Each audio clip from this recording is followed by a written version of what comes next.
Hey there, welcome back to the channel. Today I wanted to talk about this Teslong, Teslong Thermal Imaging Monocular. This was sent to me free of charge from the brand, as they've seen me do a few other imaging scopes over the past year. And I have to say I'm pretty pleased with this one. I got a chance to get outside last night and check it out.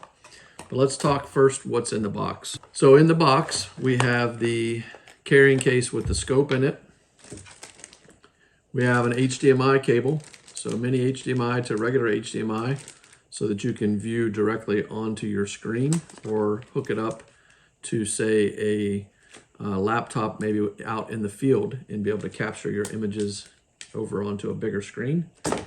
And then this is the USB to USB-C charging cable, along with directions. And so pretty short and sweet on the directions. This thing is not overly complicated. In the container here, which has a nice little carabiner on it, it's nice and compact. We have the scope itself. I didn't get that put back on. I have a dust cap for the front lens that just fits down in there. We have a lanyard, and on board it came with a 16 gig SD card. So that's what's in the box. I'm trying to keep my screen up here because I want to make sure I hit on some key points here. So I got a chance to get out and use it last night. I got some fantastic footage I'm going to share with you of a significant number of white-tailed deer in a neighboring field near my house here. So I was leaving last night from the car on a backcountry road, was able to stop and scan the field, and immediately it picked up. I want to say there was at least a dozen deer out there. You can see a barn off in the distance that was not really visible at all by eye. I'm going to show you a picture that I took with my iPhone. Now granted, with the naked eye, I could not see any of this. With an iPhone, in the way that it captures light and lightens an image, you could actually see as if there was some sort of daylight there, which there was not. So pretty impressed with this. I also took some shots around my pond. There was nothing, no live creatures or anything stirring at that time. I was looking for a beaver that's living in my pond, but there was nothing for it to fixate on. So I'll focus on what I saw down in that field. Couple cool things here is on here you have a power button, which is going to power up the lens itself. You can look in here and you can see it coming on and booting up. If you tap this button one time, short press, you get a pointer or a laser beam, and that thing actually will shine a very long distance all the way across my pond. So I'm out here on my deck and I'm trying to see if there is a beaver. Should be coming out at some point to check on the overflow that I cleared. I cannot see it with the naked eye. I cannot see it on this video. This is the laser from my night vision thermal scope. I just took a picture of it. It's right out in here somewhere. So we'll see what the picture looks like from the thermal scope. I can see clear as day with the thermal scope though. The thing that was interesting for me was I assumed when I shined that laser on an object that I'd be able to pick up that laser inside of the imaging scope. That's not the case. So I guess that would be beneficial to somebody who was there with you, maybe that had a rifle or something, and you were pointed at something. The beam would get them close, because I don't know exactly where it shows up on, say, the animal that you're aiming at, because I can't tell. I can't see it with my naked eye, and I can't see it through the scope. But I can tell that the beam will shoot all the way across the field and is still quite visible. So that's pretty cool, pretty powerful. There is a mounting screw for a tripod. I think that's a really nice feature because just holding it with your hands And if you're moving at all, obviously my images didn't come out as crisp as I think they would be if I were shooting off of a tripod, but they were still good. So that's my top button here. It's the largest button. The second button is a zoom button. You have 1 time, 2 time, and I think 4 time zoom, and that's digital zoom. So I have a couple images here of the deer when I zoomed in on them. Clarity didn't improve, but you know, distance wise, you could see them. And again, if you really think about this as just being a thermal monocular, you're trying to detect heat and scan and zoom in, or you know, determine what's there. It worked quite effectively.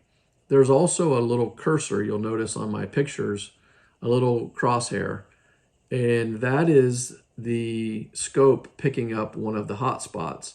Now in my case, there were multiple hotspots, so it didn't necessarily know which one to focus on.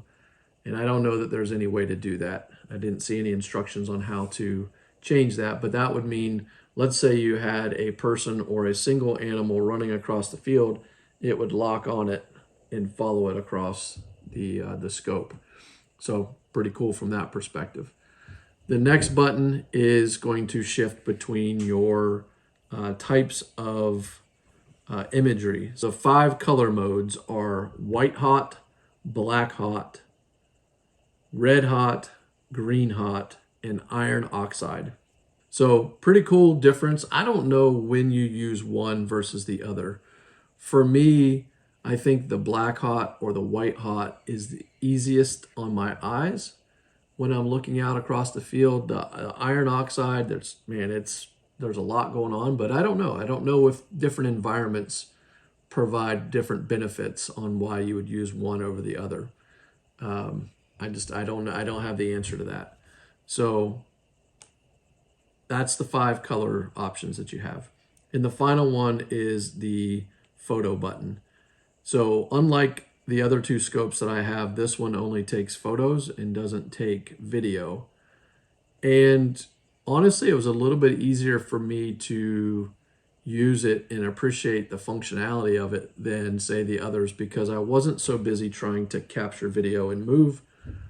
But depending on what you're using it for and what you ideally want it for, maybe you do prefer video. So I thought it was pretty good, pretty effective at doing what it's intended to do. You also have this little diopter adjustment here. So that's supposed to adjust to your eye as you're looking through. And maybe my images could have been better. I am trying to sort out what glasses work best for me right now. I've had a number of changes in my prescription lately. And so I don't know for sure if I've got it dialed in properly or not, but I got it to work for what I thought it needed to work for to get a good understanding of it. I really like the idea of being able to go out into a field and see everything around you. So I bow hunt a lot.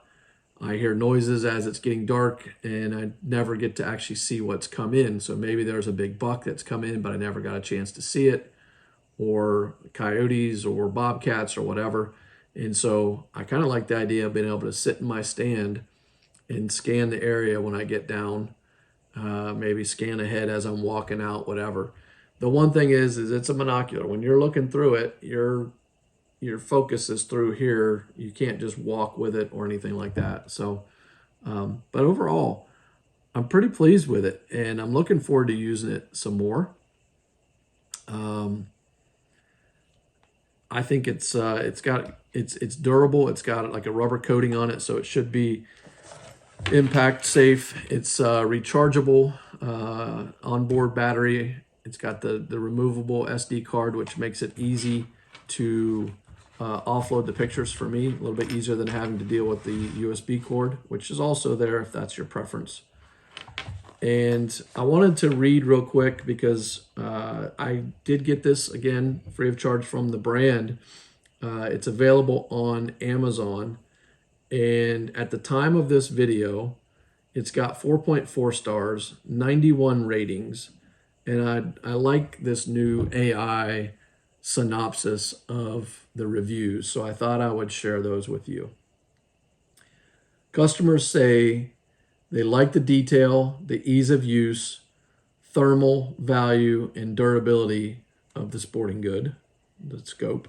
They mention that it takes a decent picture, the thermal function is impressive, and it's well worth the money. So that's what was shared in the 91 reviews as a roll-up. There's no negative that showed up enough times that the AI picked it up. So I think that's a pretty good thing. First review says best bang for the buck. Awesome thermal. Pleased with the purchase. Better than expected. Awesome. Impressed with first use. Have not had ample time to see the battery hold up yet. It does say that it's got a 10-hour battery use. I haven't had a chance to run it out, so I can't confirm that. Looks like one person had it break on them. Great value for the money. Lots of fun. Very impressed. Long range scope. I can make out animals at least 100 yards. The pictures that I have in here were every bit of 150 to 200 yards, and I think all the way up the hill, probably 250 yards. So I definitely agree with that. Options for different colors and views is liked. Works great. Thermal scope. So the reviews are good. People seem to be happy with it. I actually, so far, again, this is the third one that I've tested, and I'll have to go back and try the others again. I don't want to say that they're not as good, but I was very impressed with the thermal capability. I think the first one I had was just infrared, so it didn't quite show the distance, and it was definitely different. The last one that I reviewed did thermal and did well as well.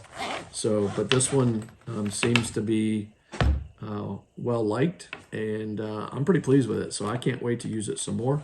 So if you're interested in purchasing this Teslong thermal imaging scope monocular, then I will leave a link in the description and in the comment section. That link will take you to Amazon. I get a small commission at no incremental cost to you. It's part of the reason I do these reviews. It helps me out tremendously.